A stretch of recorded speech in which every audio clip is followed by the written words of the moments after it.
شروع اللہ کا نام لے کر جو بڑا مہربان نہایت رحم والا ہے۔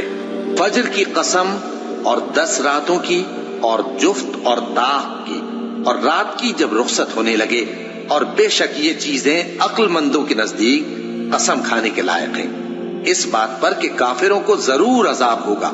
کیا تم نے نہیں دیکھا کہ تمہارے پروردگار نے قوم عاد کے ساتھ کیا کیا، جو ارم کہلاتے تھے، دراز قد مانند ستونوں کے، کہ تمام ملک میں ایسے پیدا نہیں ہوئے تھے؟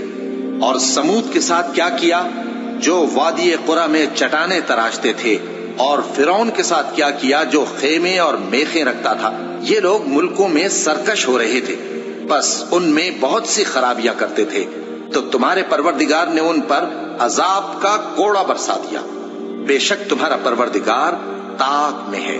مگر انسان عجیب مخلوق ہے کہ جب اس کا پروردگار اس کو آزماتا ہے کہ اسے عزت دیتا اور نعمت بخشتا ہے تو کہتا ہے کہ میرے پروردگار نے مجھے عزت بخشی، اور جب دوسری طرح آزماتا ہے کہ اس پر روزی تنگ کر دیتا ہے تو کہتا ہے کہ میرے پروردگار نے مجھے ذلیل کیا۔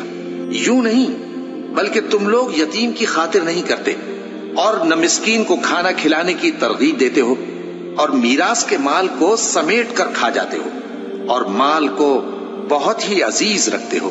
یوں نہیں، جب زمین کوٹ کوٹ کر برابر کر دی جائے گی اور تمہارا پروردگار جلوہ فرما ہوگا اور فرشتے قطار در قطار آ جائیں گے اور دوزخ اس دن سامنے لائی جائے گی، تو انسان اس دن سوچے گا، مگر اب سوچنے سے اسے فائدہ کہاں مل سکے گا؟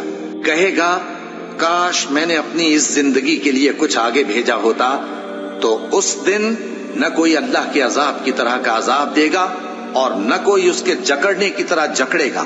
اے اطمینان والی جان، اپنے پروردگار کی طرف لوٹ چل، تو اس سے راضی، وہ تجھ سے راضی، سو تو میرے خاص بندوں میں شامل ہو جا اور میری بہشت میں داخل ہو جا۔